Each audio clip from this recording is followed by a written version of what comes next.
Welcome to TG24 TV. నేను సుమలత. ప్రగతిశీల ప్రజాస్వామ్య విద్యార్థి సంఘం PDSU ఖమ్మం జిల్లా కార్యవర్గం ఆధ్వర్యంలో PDSU జిల్లా కార్యాలయంలో రాష్ట్ర కమిటీ పిలుపులో భాగంగా విలేకరుల సమావేశం నిర్వహించడం జరిగింది. ఈ కార్యక్రమాన్ని ఉద్దేశించి PDSU రాష్ట్ర ప్రధాన కార్యదర్శి పొడపంగే నాగరాజు, రాష్ట్ర ఉపాధ్యక్షులు బోనగిరి మధు పాల్గొని మాట్లాడుతూ, ఖమ్మం జిల్లా కేంద్రంలో ఉన్న శ్రీ చైతన్య జూనియర్ కళాశాలలో యోగా నందిని విద్యార్థిని ఆత్మహత్యకు కారకులైన ప్రతి ఒక్కరిపైన క్రిమినల్ కేసు నమోదు చేసి కఠినంగా శిక్షించాలని డిమాండ్ చేశారు. విద్యార్థి ఉద్యమాలు నిర్వహించి ఖమ్మం శ్రీ చైతన్య విద్యా సంస్థలు రద్దయ్యేంత వరకు పోరాటాన్ని కొనసాగిస్తామని ప్రభుత్వాన్ని హెచ్చరించారు. ఈ కార్యక్రమంలో PDSU జిల్లా ప్రధాన కార్యదర్శి గోకినపల్లి మస్తాన్ గాంధీ, సాగర్, కిరణ్, రవికుమార్ తదితరులు పాల్గొన్నారు. ఈరోజు ఆధారైనటువంటి మీడియా మిత్రులకు మరియు ఈరోజు ఖమ్మం జిల్లా కార్యవర్గం ఆధ్వర్యంలో PDSU ఖమ్మం జిల్లా కార్యవర్గం ఆధ్వర్యంలో నిర్వహిస్తున్నాం. ఎందుకంటే ఖమ్మం జిల్లా PDSU తెలంగాణ రాష్ట్ర ప్రధాన కార్యదర్శిని. ఈరోజు PDSU ఖమ్మం జిల్లా కార్యవర్గం ఆధ్వర్యంలో ఈ యొక్క ప్రెస్ మీట్ నిర్వహించబోతున్నాం. ఈ ప్రెస్ మీట్ హాజరైనటువంటి మీడియా మిత్రులకు PDSU తెలంగాణ రాష్ట్ర కార్యవర్గం పక్షాన విప్లవాది వందనాలు తెలియజేస్తున్నాం. ఈరోజు ఈ యొక్క ప్రెస్ మీట్ నిర్వహించడానికి ప్రధాన ఉద్దేశం, మొన్న ఇక్కడ ఖమ్మం జిల్లా కేంద్రంలో ఉన్నటువంటి శ్రీ చైతన్య జూనియర్ కళాశాలలో అమ్మాయి చనిపోవడం జరిగింది, ఆత్మహత్య చేసుకొని చనిపోవడం జరిగింది. దాని మూలంగా ఈ యొక్క ప్రెస్ మీట్ నిర్వహిస్తున్నాం. అంటే ఈ యొక్క ఖమ్మం జిల్లాలో ఉన్నటువంటి శ్రీ చైతన్య జూనియర్ కళాశాల ఏదైతే ఉందో ఆ కళాశాలలో అమ్మాయిలు విద్యార్థులు చనిపోవడం ఇది ఫస్ట్ కాదు, ఇది లాస్ట్ కాదు.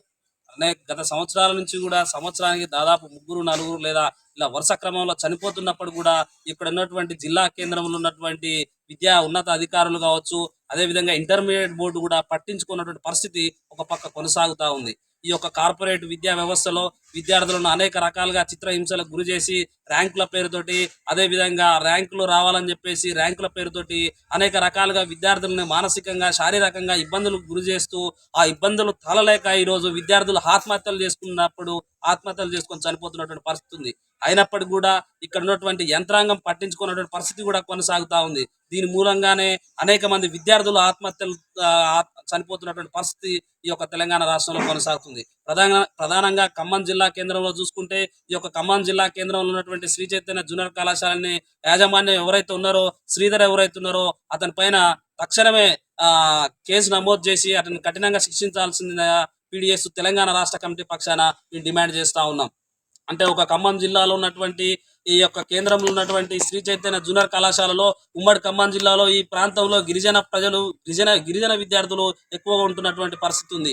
ఇలాంటి పరిస్థితుల్లో విద్యార్థుల తల్లిదండ్రుల దగ్గరికి శ్రీ చైతన్య నారాయణ లాంటి కళాశాలలు వాళ్ళ దగ్గరికి వెళ్ళి వాళ్ళ పేరెంట్స్ దగ్గరికి వెళ్ళి గాలం వేస్తూ ఫీజుల వివరాలు తెలియజేస్తూ, అంటే ఆగస్ట్ సెప్టెంబర్లో తీసుకుంటే ఒక రకమైనటువంటి ఫీజు, అక్టోబర్లో అడ్మిషన్ తీసుకుంటే ఒక రకమైన ఫీజు, డిసెంబర్ అదేవిధంగా మార్చి, ఏప్రిల్, జూన్ నాటికి వచ్చే వరకు 1,80,000 రూపాయలు ఈరోజు ముక్కుబిండి వసూలు చేస్తున్నటువంటి పరిస్థితి కొనసాగుతుంది. అయినప్పటికీ కూడా విద్యను సంపూర్ణంగా అందించలేనటువంటి పరిస్థితి ఒక పక్క కొనసాగుతూ ఉంది. దాంట్లో సరైనటువంటి నాణ్యమైనటువంటి భోజనాలు అందించకుండా ఈరోజు నిర్బంధ విద్యను బోధిస్తున్నటువంటి పరిస్థితి ఉంది. అంటే ఒక హాస్టల్ వాతావరణం చూసుకుంటే జైలుని తలపిస్తున్నటువంటి పరిస్థితి కొనసాగుతూ ఉంది. ఎందుకంటే ఈరోజు ఒక విద్యార్థిని కలవడానికి తల్లిదండ్రులు వచ్చినా కూడా వాళ్ళ తల్లిదండ్రులను కూడా కలవనీయకుండా ఈరోజు విద్యను మేము చెప్తున్నామని చెప్పేసి చెప్తూ పేరెంట్స్ కూడా వెయిటింగ్ చేపిస్తున్నటువంటి పరిస్థితి ఉంది. అదేవిధంగా ఈ కార్పొరేట్ విద్యా సంస్థల్లో IPL అని చెప్పేసి, సూపర్ 60 అని చెప్పేసి, CO అని చెప్పేసి తదితర కోర్సుల పేరుతోటి ఫీజులను వసూలు చేస్తున్నారే తప్ప తమ ర్యాంకుల కోసం ఈరోజు పిల్లల్ని ఇబ్బంది పెట్టుకుంటూ వాళ్ళ ఆత్మహత్యలకు ప్రత్యక్షంగా కారణమవుతున్నటువంటి ఈ విద్యా సంస్థల పైన చర్యలు తీసుకోవాలి. ప్రధానంగా ఈ ఖమ్మం జిల్లా కేంద్రంలో ఉన్నటువంటి ఏదైతే శ్రీ చైతన్య విద్యా సంస్థలు ఉందో దాన్ని మొత్తానికి రద్దు చేయాలని చెప్పేసి ఈ సందర్భంగా మేము డిమాండ్ చేస్తూ ఉన్నాం. ఇకనైనా రాష్ట్ర ప్రభుత్వం పట్టించుకొని ఈ కార్పొరేట్ విద్యా వ్యవస్థలు మొత్తం రాష్ట్ర వ్యాప్తంగా ఉన్నటువంటి విద్యా సంస్థలు మొత్తం రద్దు చేసి ఆ విద్యని కామన్ విద్యా విధానంలో తీసుకురావాలని చెప్పేసి ఈ సందర్భంగా PDSU తెలంగాణ రాష్ట్ర కమిటీ పక్షాన మేము డిమాండ్ చేస్తూ ఉన్నాం. కాబట్టి ఇంతమంది విద్యార్థులు చనిపోతున్నప్పుడు కూడా రాష్ట్ర ప్రభుత్వం ఎలాంటి పట్టించుకోలేదు. ఈ రోజు రాష్ట్రంలో రేవంత్ రెడ్డి ప్రభుత్వం ప్రధానంగా ఈరోజు మేము విద్యకు అందిస్తామని చెప్పేసి కార్పొరేట్ విద్యను కూడా మేము ఇక్కడ తీసేస్తామని చెప్పేసినటువంటి ఈ యొక్క ప్రభుత్వాలు దాన్ని తొలగించకుండా ఈరోజు కార్పొరేట్ విద్యా వ్యవస్థకు రెడ్ కార్పెట్ వేసి ఆహ్వానించుకుంటూ ఈరోజు విచ్చలవిడిగా ఫీజులు పెంచుకోవడానికి కూడా అవకాశాలు కల్పించుకుంటూ ఉన్నటువంటి పరిస్థితి ఒక పక్క కొనసాగుతుంది. అదేవిధంగా జిల్లాలలో చూసుకుంటే ఆ జిల్లాలలో ఉన్నటువంటి స్థానిక పార్టీలు ఏవైతున్నాయో రాజకీయ పార్టీలు సంబంధించినటువంటి ఎమ్మెల్యేలు కావచ్చు, మినిస్టర్లు కావచ్చు, వాళ్ళ కనుసంధానంలోనే ఈ యొక్క కాలేజీలు నడుస్తున్నాయని చెప్పేసి ఈ సందర్భంగా మేము తెలియజేస్తా ఉన్నాం. ఏ విషయం జరిగినా కూడా విద్యార్థి సంఘాలుగా మేము అక్కడికి వెళ్ళిపోతే ఏదైనా నిరసన కానీ ఒక ప్రజాస్వామిక వాతావరణంగా మేము ఒక నిరసన తెలియజేస్తే ఈరోజు పోలీసులు అక్రమంగా వచ్చి అరెస్ట్ చేస్తున్నటువంటి పరిస్థితి కూడా మన ముందు కనపడతా ఉంది. అదేవిధంగా నిన్న ఇదే ఖమ్మం జిల్లా కేంద్రంలో పీడిఎస్ ఖమ్మం జిల్లా కార్యవర్గం ఆధ్వర్యంలో నిరసన తెలియజేస్తే దానికి పోలీసులు అక్రమంగా వచ్చి అడ్డుకొని దాన్ని విద్యార్థి నాయకులను అరెస్ట్ చేసి జైల్లో పోలీస్ స్టేషన్లో నిర్బంధించినటువంటి పరిస్థితి కొనసాగుతుంది. అంటే ఒక పక్క ఈ యొక్క రాష్ట్రంలో జరుగుతున్నటువంటి కార్పొరేట్ విద్యా సంస్థలో జరుగుతున్నటువంటి అన్యాయాలను ప్రశ్నిస్తే విద్యార్థి నాయకుల పైన బలమైనటువంటి కేసులు ఈ రోజు మోపుతున్నటువంటి పరిస్థితి గట్రా కొనసాగుతా ఉంది. అంటే ఈ రోజు రాష్ట్ర ప్రభుత్వం ఈ యొక్క కార్పొరేట్ విద్యా విధానానికి కొమ్ము కాస్తూ వాళ్ళ అడుగులకు మడుగులతో వాళ్ళు ఇచ్చేటువంటి ఏవైతే పైసలు ఉన్నాయో అవి తీసుకుంటూ విద్యాధికారులు కూడా పట్టించుకోకుండా కాలయాపన చేస్తున్నటువంటి పరిస్థితి ఉంది. కాబట్టి తక్షణమే ఇక్కడ ఉన్నటువంటి ఖమ్మం జిల్లా కేంద్రంలో ఉన్నటువంటి శ్రీ చైతన్య జూనియర్ కళాశాలని రద్దు చేయాలి. అదేవిధంగా ఇక్కడ ఉన్నటువంటి ఎవరైతే డిఐవిఓగా కొనసాగుతున్నటువంటి ఎవరైతే ఉన్నారో వాళ్ళని కూడా సస్పెండ్ చేయాలి. ఎవరైతే యోగా నందిని చనిపోయింది ఆమె ఆమె చావుకు కారణమైనటువంటి శ్రీ చైతన్య యాజమాన్యంలో ఉన్నటువంటి ప్రతి ఒక్కరికి కూడా ఆమె చావుకు కారణమైన ప్రతి ఒక్కరిని కూడా క్రిమినల్ కేసులు పెట్టి చట్టపరమైన చర్యలు తీసుకోవాలని చెప్పేసి ఈ సందర్భంగా మేము తెలియజేస్తున్నాం. లేని పక్షాన రాష్ట్ర వ్యాప్తంగా పీడిఎస్ విద్యార్థి సంఘం ఆధ్వర్యంలో పెద్ద ఎత్తున ధర్నాలు మన రాష్ట్రంలో పోయినసారి 7.3% నిధులు కేటాయించారు. 7.3% అంటే తెలంగాణ రాష్ట్రంలో ఉన్నటువంటి టీచర్లకు ఇచ్చే జీతాలు కూడా సరిపో, వాళ్ళకి ఇచ్చే జీతాలకు సరిపో, 6 నెలల జీతాలు ఇవ్వడానికి కూడా సరిపోయినట్టు నిధులు కేటాయించి వీళ్ళు ఎక్కడ బిల్డింగ్లు కడతారు, వీళ్ళు ఎట్లా స్కాలర్షిప్ ఇస్తారు? 8,000 కోట్ల రూపాయలు ఈరోజు పెండింగ్ లో ఉన్నాయి రియంబర్స్మెంట్. అంతేకాదు ఈరోజు టీచర్లకు సంబంధించినటువంటి దాంట్లో టీచర్ ఎమ్మెల్సీలు వచ్చినాయని చెప్పేసి మొన్న చెప్తున్నారు, మేము మీకు సంబంధించిన అన్ని కూడా ఇచ్చేస్తాము, మేము మెడికల్ బిల్లులు మొత్తం మీకు కవర్ చేస్తాము, మేము అన్ని క్లియర్ చేస్తామని చెప్పేసి అన్నారు. మెడికల్ బిల్లులు వాళ్ళు అడగట్లేదు, వాళ్ళు అడిగేది ఏంటి? ఇంక్రిమెంట్ అడగాలి. పిఎఫ్ 4వ స్థాయి పిఎఫ్లు ఉన్నాయి, ఇంతవరకు అమలు చేయలేదు వాటిని. విద్యార్థులకు స్కాలర్షిప్లు ఏమంటున్నారు? పాపం ఉపాధ్యాయులు కూడా విద్యార్థుల స్కాలర్షిప్లు ఏమంటారు? మేము విద్యాలయాల్లో మేము పాఠాలు చెప్పేటప్పుడు విద్యార్థుల పైన పెచ్చలుడి పడి విద్యార్థుల యొక్క తలకాయలు పగులుతున్నాయి సార్, అయ్యో మా పాఠశాలను మీరు కొంచెం బాగు చేయండి అని చెప్పేసి అడుగుతున్నారు.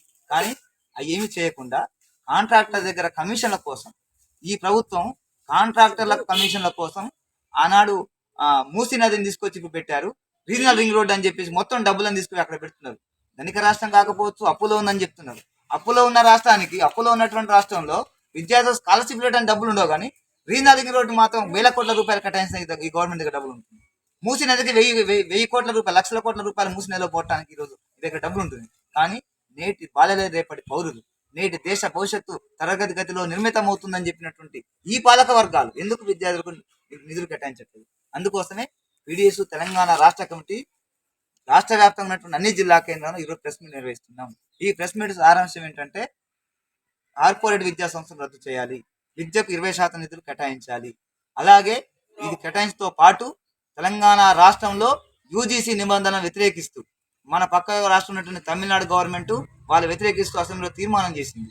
ఆ యూజీసీ నిబంధనను వ్యతిరేకిస్తూ అసెంబ్లీలో తీర్మానం చేయాలి, నూతన జాతీయ విద్యా విధానాన్ని ఇక్కడ అమలు చేయొద్దు అనేటువంటి అంశాల మీద తెలంగాణ రాష్ట్రం అన్ని జిల్లాల్లో కూడా ఈరోజు ప్రెస్ మీట్ నిర్వహిస్తున్నాం. ఈ ప్రెస్ మీట్ అనేటువంటిది కాదు, భవిష్యత్తులో ఆందోళన కూడా దీన్ని మేము పూనుకుంటున్న విషయాన్ని ప్రభుత్వాన్ని హెచ్చరిస్తూ అవకాశం ధన్యవాదాలు. పేరు భువనగిరి మాధవ్, పీడిఎస్ తెలంగాణ రాష్ట్ర ఉపాధ్యక్షుడు. ప్రత్యేకించి ఖమ్మం జిల్లా కేంద్రంగా జరుగుతున్నటువంటి కార్పొరేట్ సంస్థగా ఉన్నటువంటి శ్రీ చైతన్య, దాని యాజమాన్యం మల్లపాటి శ్రీధర్, ఈయన నాయకత్వంలో ఇక్కడ కాలేజీ చేరుకున్న తర్వాత ఇవి అంచెలంచెలుగా వివిధ జిల్లాలకు ఎగబాకి ఒక కార్పొరేట్ చట్టాన్ని వాళ్ళు తయారు చేసుకున్నారు. అయితే విద్యను వ్యాపారం చేయటమే నేరం. విద్యను వ్యాపారం చేయటం నేరమైనటువంటి దగ్గర 2009 విద్యా హక్కు చట్టం ప్రకారం విద్యను ఒక సొసైటీ ద్వారా ఆ సొసైటీలో ఉన్నటువంటి వాళ్ళందరూ విద్యలో వ్యాపారం చేసేటువంటి విద్యా సంస్థలు కొన్ని నామ్స్ ఇస్తాయి. ఏమని అంటే 80% ఆ విద్యకు ఎవరైతే చదువుకునే విద్యార్థులు కట్టేటువంటి ఫీజుల్లో 80% ఫీజులను ఆ విద్య యొక్క వ్యవస్థను డెవలప్ చేసుకోవడానికి విద్యార్థులకు సరైనటువంటి అవకాశాలు కల్పించడానికి ఉపయోగించి మిగతా 20% వాటి శాలరీలు ఆ విద్యార్థులను దాన్ని ఎవరైతే మేనేజ్మెంట్ వాళ్ళు ఉపయోగించుకోవాలని చెప్పేసి 2009 విద్యార్థి చట్టం చాలా స్పష్టం చేసింది. కానీ ఈరోజు నాటి 2009 విద్యార్థి చట్టం ఏర్పడి 2010 ఏప్రిల్ 1 నుంచి దాని అమల్లోకి వచ్చిన తర్వాత మొత్తం తెలంగాణ రాష్ట్రంలో ఖమ్మం జిల్లా కేంద్రంగా ఏర్పడినటువంటి శ్రీ చైతన్య కాలేజీలు మొత్తం కూడా అవి ఇష్టానుసారం ఫీజులు వసూలు చేస్తుంది. గవర్నమెంట్ నామ్స్తో ఎటువంటి సంబంధం లేకుండా ముందస్తుగా అడ్మిషన్ చేస్తుంది. ఇవన్నిటికి ఒక ఎత్తు అయితే వాళ్ళ ర్యాంకుల కోసం, వాళ్ళ విద్యా సంస్థలు సుస్థిరపరచుకోవడం కోసం, వాళ్ళ సంస్థను రాష్ట్రంలో నెంబర్ 1గా నిలబెట్టడం కోసం ముడిసరుకుగా పేద మధ్యతరగతిలో ఉన్నటువంటి విద్యార్థులు, అంటే చదువుకునేటువంటి దాంట్లో కొంచెం మెరిట్ కలిగినటువంటి విద్యార్థులు అవుతుంటే వాళ్ళకు గాలం వేసి తీసుకొచ్చి మానసిక ఒత్తిడి పెట్టి ఒక స్వేచ్ఛాయుత వాతావరణంలో చదువుకున్నటువంటి విద్యార్థులను ఒక గదిలో బంధించి ఇబ్బందులు గురి చేయడం వల్ల వాళ్ళు చనిపోతున్నారు. దీని మీద సమగ్ర విచారణ జరపాలని తెలంగాణ రాష్ట్ర కమిటీ డిమాండ్ చేస్తుంది. అంతేకాదు ఇప్పుడు కార్పొరేట్ వ్యవస్థకు పక్కకు పెడితే ఈ కార్పొరేట్ వ్యవస్థకు విద్యార్థులు పోవడానికి కారణాలు ఏంటని ఆలోచిస్తే అసలు తెలంగాణ రాష్ట్ర ప్రభుత్వం కావచ్చు, మొత్తం ఓవరాల్గా కేంద్ర ప్రభుత్వం కావచ్చు, విద్యకు అధికమైన నిధులు కేటాయించారు. విద్యకు సరైనటువంటి నిధులు కేటాయించి ప్రభుత్వ విద్యా సంస్థలు బలోపేతం చేస్తే ఈరోజు విద్యార్థులందరూ గవర్నమెంట్ స్కూల్లో చదువుకున్న వాళ్ళు అనేక మంది ఐఏఎస్ ఉన్నారు, ఐపీఎస్ ఉన్నారు, అనేక మంది ఈరోజు పరిపాలన ఉన్నటువంటి చాలా మంది మంత్రులు, ఎమ్మెల్యేలు కూడా ప్రభుత్వ సంస్థలో చదువుకున్న వారు అత్యధికంగా ఉన్నారు. వారందరూ ప్రభుత్వ స్కూల్లో చదువుకొని ఈరోజు ఉన్నత స్థానంలో ఎట్లా ఉండగలిగారు అంటే ఆనాడు ప్రైవేట్ సెక్టార్ లేదు, ప్రభుత్వ సెక్టార్ ఒకటే ఉన్నది కాబట్టి ప్రభుత్వ విద్యా విధానం మంచి తరహాలో అందింది కాబట్టి నడుస్తుంది. ఇప్పుడు కూడా మనం అనేది ఏంటంటే ప్రభుత్వ విద్యాలయాలకు సరైనటువంటి నిధులు కేటాయించకుండా, టీచర్ పోస్ట్ భర్తీ చేయకుండా, లెక్చరర్ పోస్ట్ భర్తీ చేయకుండా, కనీసం ఒక ఇంటర్మీడియట్ కాలేజీలో ఎంపీసీ పిల్లలకు ఒక ల్యాబొరేటరీ లేకపోవటం, కెమిస్ట్రీ పిల్లలకు ఒక కెమిస్ట్రీ ల్యాబ్ లేకపోవటం, ఎటువంటి సౌకర్యాలు లేకపోవడంతో విద్యార్థుల తల్లిదండ్రులు ఏం ఆలోచిస్తున్నట్టే 10,000 పోయినా నా బిడ్డకు మంచి బంగారు భవిష్యత్తు రావాలని చెప్పి తీసుకుపోయి ప్రైవేట్ కాలేజ్ చేపించే పరిస్థితి వచ్చింది. కాబట్టి దీనికి మూలం, దీనికి కారణం దాహం పోసేది దీనికి మొత్తం కూడా తీర్చాల్సిన పరిస్థితి కూడా ప్రభుత్వం చిత్తశుద్ధితో ఉంటే మనం ఈ రోజు మాట్లాడుకున్నటువంటి రేవంత్ రెడ్డి ప్రభుత్వాన్ని ఎవరు అడగలే. వాళ్ళ మేనిఫెస్టోలో చాలా క్లియర్ గా మేము విద్యకు 15% నిధులు కేటాయిస్తాం, విద్యకు మేము 15% నిధులు కేటాయిస్తాం. అంతేకాదు తెలంగాణ రాష్ట్రంలో ఉన్నటువంటి అన్ని గురుకులాలకు పక్కా భవనాలను మేము నిర్మిస్తాం. గత ప్రభుత్వం ఏదైతే తీసుకొచ్చినటువంటి జేఎన్టీయూ కాలేజీలు కావచ్చు, నర్సింగ్ కాలేజీలు కావచ్చు, ఇంజనీరింగ్ కాలేజీలు కావచ్చు, ఈ కాలేజీలకు సంబంధించినటువంటి మెడికల్ కాలేజీలకు సంబంధించినటువంటి అన్నిటికి కూడా మేము పక్కా భవనాలు నిర్మిస్తాం, వాటికి సంబంధించినటువంటి అన్ని ల్యాబొరేటరీకి సంబంధించినటువంటి అన్ని సౌకర్యాలు మేము కల్పిస్తాం అని వాళ్ళ మేనిఫెస్టో వాళ్ళు చెప్పారు. అదే కాదు, దానికి తోడు వాళ్ళు చెప్పినటువంటి విషయం మరొకటి, ప్రతి విద్యార్థికి మేము 10వ తరగతి విద్యార్థికి మేము 12,000 రూపాయలు ఇస్తాం, డిగ్రీ చదువుకునే విద్యార్థికి 15,000 ఇస్తాం, పీజీ చదువుకునే విద్యార్థికి మేము 20,000 ఇస్తాం, పిహెచ్డి స్కాలర్ల వాళ్ళకి 25,000 రూపాయలు మేము ఇస్తామని చెప్పేసి వాళ్ళు చెప్పారు. మనం అడగలే, వాళ్ళ ఎన్నికల మేనిఫెస్టోలో పెట్టారు. కానీ ఈరోజు హామీలన్నీ పక్కకు పోయినాయి. కనీసం గతం నుంచి ఇప్పటి వరకు వచ్చేటువంటి స్కాలర్షిప్లు ఇచ్చే పరిస్థితి 14 నెలల కాలంలో ఒక్క విద్యార్థికి కానీ, ఒక్క హాస్టల్కి కానీ ఎవరికి కూడా ₹1 ప్రభుత్వం కేటాయించలేదు, ₹1 ఇవ్వలేదు. ఇవ్వకపోగా వీళ్ళు ఏం చెప్పారు, మీ మెస్ కాస్మెటిక్ ఛార్జీలు పెంచామని చెప్పేసి ప్రతి హాస్టల్లో వీళ్ళు ఉత్సవాలు జరిపించారు. వాళ్ళ మంత్రులు బయలు, ఎమ్మెల్యేలు బయలు, అధికారులు కింద మీద మొత్తం చేశారు. కానీ ఆ ఉత్సవాలు చేయడానికి వార్డెన్లు వాళ్ళ చేతి నుంచి, వాళ్ళ జేబుల నుంచి డబ్బులు పెట్టుకుంటే ఆ డబ్బులు ఇచ్చే పరిస్థితి లేదు. ఈరోజు ₹1 పెంచడం అన్నారు, పెంచింది కాగితాల్లో ఉంది తప్ప అమల్లో ఒక్క హాస్టల్ విద్యార్థి కూడా ఈరోజు కాస్మెటిక్ ఛార్జీలు పర్లేదు, ఒక్క మెస్ బిల్లు కూడా ఒక విద్యార్థికి పర్లేదు, ఒక్క స్కాలర్షిప్ ఒక విద్యార్థికి రాలేదు, రియంబర్స్మెంట్ రాలేదు. అంటే ఈ ప్రభుత్వం ఏం చేస్తుంది? మూసి ప్రక్షాళన మేము అడిగామా? మేము మూసి ప్రక్షాళన మేము అడగలేదే. కానీ మీరు చెప్పారు ఎన్నికల మేనిఫెస్టోలో మాకు డబ్బులు ఇస్తామని, మా స్కాలర్షిప్లు ఇస్తామని, విద్యకు పెద్దపీట వేస్తామని చెప్పి మీరు చెప్పారు. మీరు పెద్దపీట వేయకపోగా మీరు అంటున్నారు ఎన్నికల మేనిఫెస్టో మీరు పెట్టారు 15% నిధులు కేటాయిస్తామని.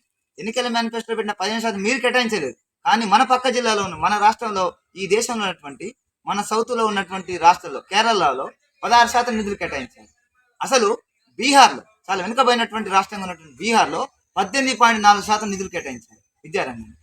అంతేకాదు తమిళనాడులో 12.8% కేటాయించారు.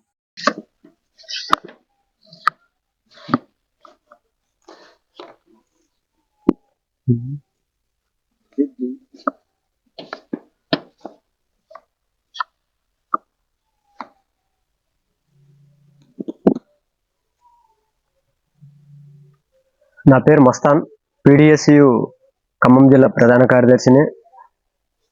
తెలంగాణ రాష్ట్ర కమిటీల పిలుపులో భాగంగా ఈరోజు ఖమ్మం జిల్లా సిపిఐఎంఎల్ నిడమకసి పార్టీ కార్యాలయంలో పీడిఎస్యు ప్రెస్ మీట్ని నిర్వహించుకోవడం జరిగింది. మీడియా మిత్రులకి వచ్చినందుకు అభినందనలు తెలియజేస్తూ ముందుగాలుగా ప్రధానంగా తెలంగాణ రాష్ట్ర వ్యాప్తంగా ఏదైతే శ్రీ చైతన్య విద్యా సంస్థలు ఏవైతే ఉన్నాయో ప్రధానంగా ప్రతి సంవత్సరం కూడా 2 లేదా 3 విద్యా సంస్థలు ఎక్కడైతే ఉన్నాయో ఆ విద్యా సంస్థలలో ఫీజులు కట్టలేక అక్కడున్న యాజమాన్యం, అక్కడున్న ఉపాధ్యాయులు కావచ్చు, అందులో ఉన్న వార్డెన్స్ కావచ్చు ఒత్తిడి తీసుకొచ్చి విద్యార్థుల్ని ఎండలో నిలబెట్టి ఈరోజు విద్యార్థుల దగ్గర నుంచి, విద్యార్థుల తల్లి దగ్గర నుంచి ఫీజులు వసూలు చేసిన పరిస్థితి ఈ ఖమ్మం జిల్లాలో కనపడతా ఉంది. అప్పటికి పీడిఎస్ విద్యార్థి సంఘంగా మేము అనేక మార్లు కలెక్టర్ను కలిసినాం, అనేక మార్లు విద్యాశాఖ అధికారి రవిబాబును కలిసినాం. మేము చర్యలు తీసుకుంటాం అన్నట్టు తప్ప మేము ఇచ్చిన వినతి పత్రాలను కూడా పక్కకేసిన పరిస్థితి ఈ ఖమ్మం జిల్లాలో కనపడతా ఉంది. ఇక్కడ ఉన్న 3 మంత్రులను కూడా బట్టి విక్రమార్కుడిని కావచ్చు, తుమ్మల నాగేశ్వరరావు గారిని కావచ్చు, పొంగులే శ్రీనివాసరెడ్డి కూడా ఈ శ్రీ చైతన్య విద్యా సంస్థలు రద్దు చేయండి. ఏదైతే ఖమ్మం జిల్లాలో నారాయణ కావచ్చు, ఏదైతే ఎస్ఆర్ ఉన్నాయో ఈ కార్పొరేట్ విద్యా సంస్థలు రద్దు చేసి విద్యార్థుల ప్రాణాలను కాపాడండి, ప్రభుత్వ విద్యా సంస్థలను బలోపేతం చేయాలని చెప్పి మేము ఆనాడు కూడా వినతి పత్రాల ద్వారా, ధర్నాల ద్వారా కూడా నిరూపించాం. కానీ ఇక్కడ ఉన్న మంత్రులు ఎవరైతే ఉన్నారో ఈ కార్పొరేట్ విద్యా సంస్థలకి శ్రీధర్కి కొమ్ము కాసిన పరిస్థితి ఈ ఖమ్మం జిల్లాలో కనపడతా ఉంది. నిన్న తెలంగాణ రాష్ట్ర వ్యాప్తంగా కార్పొరేట్ విద్యా సంస్థల విద్యార్థుల ప్రాణాలను పోతా ఉంటే ఆ విద్యార్థుల ప్రాణాలకి న్యాయ విచారణ జరిపించాలని చెప్పి నిన్న స్టేట్ కాల్ ఇస్తే నిన్న మేము శాంతియుతంగా శ్రీ చైతన్య విద్యా సంస్థల ముందు ధర్నా చేస్తుంటే అక్కడున్న యాజమాన్యం కావాలనే పోలీసులనే అడ్డం పెట్టుకొని మమ్మల్ని అరెస్ట్ చేపించి జైల్లో పెట్టిన పరిస్థితి నిన్న కనపడతా ఉంది. అంటే పీడిఎస్ విద్యార్థి సంఘాలని వ్యక్తులుగా మీరు అరెస్ట్ చేయొచ్చు కానీ విద్యార్థి ఉద్యమాలను ఆపలేరని చెప్పి సందర్భంగా కార్పొరేట్ విద్యా సంస్థల యజమానులకు మేము తెలియజేస్తా ఉన్నాం. మీరు ఫీజుల దోపిడీ అధిక ఫీజులు తీసుకుంటూ ఈరోజు విద్యార్థుల ప్రాణాలు తీస్తారు, ఇంకెంతమంది విద్యార్థుల ప్రాణాలు తీస్తారని చెప్పి ఈ సందర్భంగా శ్రీ విద్యని అదేవిధంగా శ్రీధర్ని మేము ప్రశ్నిస్తా ఉన్నాం. ఇప్పటికైనా ఈ జిల్లాలో ఉన్న 3 మంత్రులు కావచ్చు, రేవంత్ రెడ్డి ప్రభుత్వం కావచ్చు, ఇప్పటికైనా మీరు ఆలోచించి ఈ కార్పొరేట్ విద్యా సంస్థలు శ్రీ చైతన్య విద్యా సంస్థలు రద్దు చేయాలని చెప్పి వాటిని ఇప్పుడు ఖమ్మం జిల్లాలో చూసుకుంటే ఆ మెయిన్ క్యాంపస్ పక్కనే ఒక బిల్డింగ్, కొత్త బిల్డింగ్ కట్టారు. ఆ బిల్డింగ్ లో కూడా పైన వర్క్ జరుగుతుంది, మధ్యలో విద్యార్థులు ఉన్నారు, కింద వర్క్ జరుగుతూ ఉంది. విద్యార్థులు ఎట్లా చదువుకుంటారు? ర్యాంకుల కోసం ఇరుకిరుకురు గదులో పెట్టి ఈరోజు మీరు చదివిస్తా ఉన్నారు. ఫుడ్ మంచి పెట్టరు, ఫీజులు ఎక్కువ తీసుకుంటా ఉన్నారు. తల్లిదండ్రులు వస్తే తల్లిదండ్రుల్ని కలవనేరు. 1 రోజు 2 రోజులు ఫీజులు లేట్ అయితే తల్లిదండ్రులు ఫోన్ చేసి ఒత్తిడి తీసుకొస్తే వాళ్ళు అప్పులు తీసుకొచ్చి కట్టినా కూడా 1000, 2000, 3000 తక్కువ ఉన్నా కూడా విద్యార్థి తల్లిదండ్రులు ఇబ్బంది పెట్టిన పరిస్థితి ఈ ఖమ్మం జిల్లాలో కనపడతా ఉంది. అక్కడ ఉన్న ప్రిన్సిపాల్స్ కావచ్చు, విద్యార్థుల్ని 10th క్లాస్ విద్యార్థుల్ని ఇక్కడ మమతా రోడ్ లో ఉన్న స్కూల్లో 2-3 విద్యార్థులను ఎండలో నిలబెట్టిన పరిస్థితి ఈ ఖమ్మం జిల్లాలో కనపడతా ఉంది. అప్పటికి కూడా మేము శ్రీధర్ ఫోన్ చేసినాం, ఆయన ఏమీ పట్టించుకునే పరిస్థితి అక్కడ యాజమాన్యం చేస్తా ఉంది. అంటే విద్యార్థులు ప్రాణాలు తీస్తారు తప్ప మీకు కావాల్సింది ఏంటి? డబ్బు. విద్యార్థులు ర్యాంకులు కాదు, ర్యాంకులతో పాటు డబ్బులు కావాలి. అంటే విద్యార్థులు ప్రాణాలు పోయినా, ఎంతమంది విద్యార్థులు చచ్చిపోయినా కూడా ఏం లేదని చెప్పి సందర్భంగా మేము అడుగుతా ఉన్నాం.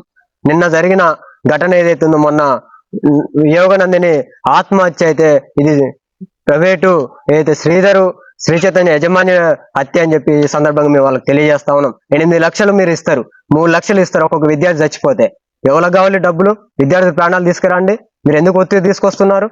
వాళ్ళు చదువుకుంటారు కదా, గవర్నమెంట్తో కదా మీరు కొట్లాడాలి అని చెప్పి సందర్భంగా మేము అడుగుతా ఉన్నాం. మీరు ఎన్ని అక్రమంగా అరెస్టులు చేపించినా, కేసులు పెట్టించినా విద్యార్థి సంఘం భయపడదు. జార్జి రెడ్డి ఇచ్చిన స్ఫూర్తితోనే, శ్రీపాద శ్రీగారు ఇచ్చిన స్ఫూర్తితోనే, అమరవీరుల స్ఫూర్తితోనే మేము ఉద్యమాలు కొనసాగిస్తాం. రేపటి నుంచి శ్రీ చైతన్య విద్యా సంస్థలు రద్దయ్యేంత వరకు కూడా కార్యక్రమాలు నిర్వహిస్తామని చెప్పి ఈ సందర్భంగా రాష్ట్ర ప్రభుత్వాన్ని మేము హెచ్చరిస్తా ఉన్నాం. ఇప్పటికైనా ఇక్కడున్న రేవంత్ రెడ్డి ప్రభుత్వం ఆలోచించి కార్పొరేట్ విద్యా సంస్థ శ్రీ చైతన్య విద్యా సంస్థలు రద్దు చేయకపోతే మాత్రం తెలంగాణ రాష్ట్ర వ్యాప్తంగా పెద్ద ఎత్తున ఉద్యమాలు నిర్వహిస్తాం.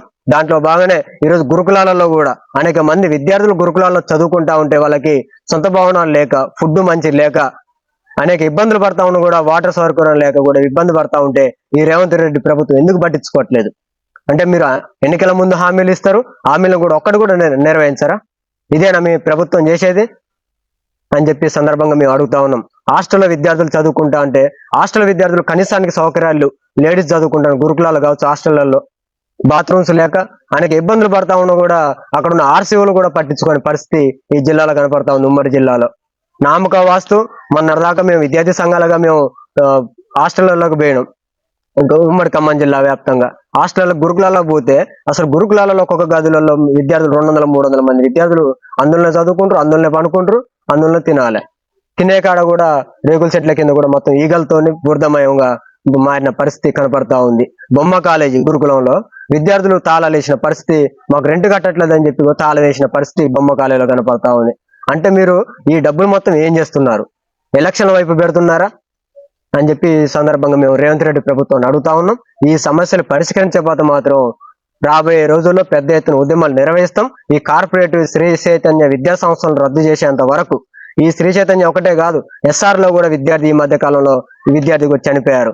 ఈ విద్యార్థుల మీద ప్రభుత్వం తక్షణ స్పందించి న్యాయ విచారణ జరిపించాలి, ఆ కుటుంబాలకు న్యాయం చేయాలి.